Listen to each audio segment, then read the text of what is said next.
However old, incapable, and heartsick I may be, the moment I recall your face, my youth's restored to me. The first lines of a new collection titled Faces of Love of the work of Hafez, the medieval Persian considered one of history's greatest lyric poets.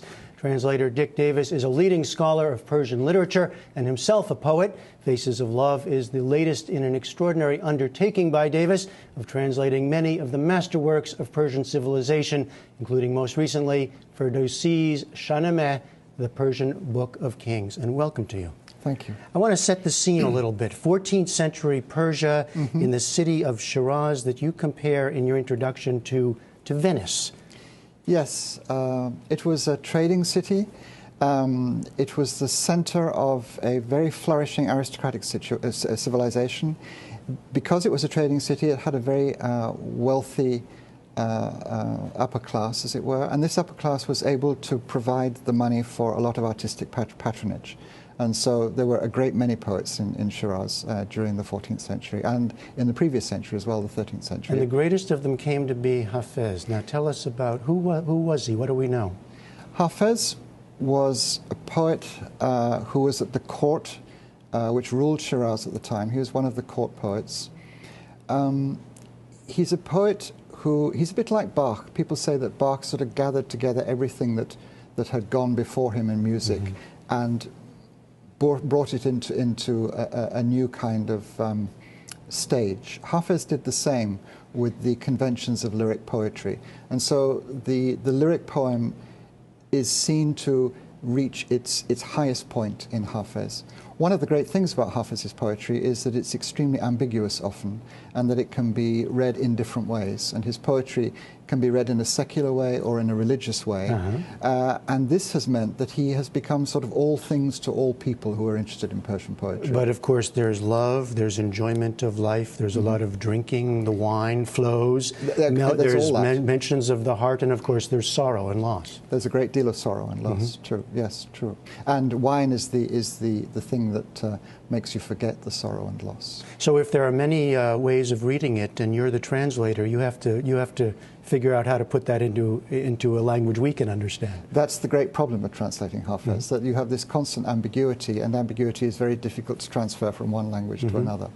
It's also, and you make clear in the introduction, and it comes through in some of the themes in the poems, some analogies to our own contemporary life, right? There's points in Shiraz when the city gets taken over by a fundamentalist ruler who bans drinking, and art is sort of swept away. That's true. I mean, music is forbidden, drinking wine is forbidden, there's a kind of clamp down on the sexual morality of the place. It becomes a very austere, what we might call a Puritan place, so that's obviously not quite the right word for this culture, but it becomes a place where any kind of physical pleasure is taboo. It has to be avoided. And Hafez has a lot of poems about how dreadful this is.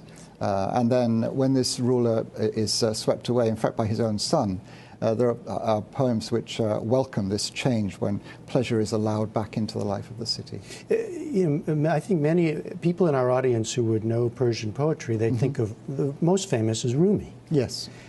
And yet, I understand that Hafez is in Iran itself is by far the most famous and popular still to this day. That's true. Why is that? What explains his appeal today?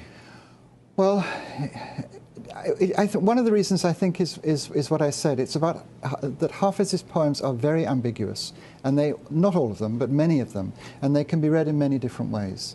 Another reason that Hafez is so popular, I think, is that he speaks to almost all the possibilities of one's emotional and intellectual life too, whereas Rumi speaks to one side of life very emphatically, very strongly, very persuasively, and he has his own very strong following. And what role does he play in contemporary Iran? I mean, these are lines that are memorized by people, used all the time? Oh, he's absolutely canonic. I mean, he's like Shakespeare and Milton and Wordsworth and Tennyson rolled into one. Really? Yeah, he is the major great poet. And almost everybody who has any pretensions to an interest in poetry at all, which is most of the population in Iran, it's a very poetry-loving culture. Well, but see, explain that, because that is not the Iran that we usually talk about on a program like this, right? That is true. I'm aware of that. But different cultures seem to they put their energies into different arts at different times.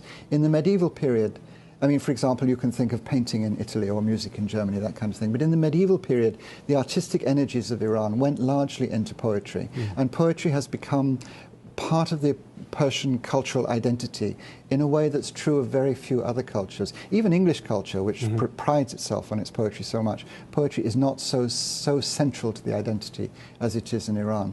There are very few literate Iranians who can't quote off by heart poems, or at least many lines of Hafez to you. I mentioned in the introduction that this is one of a number that you're doing.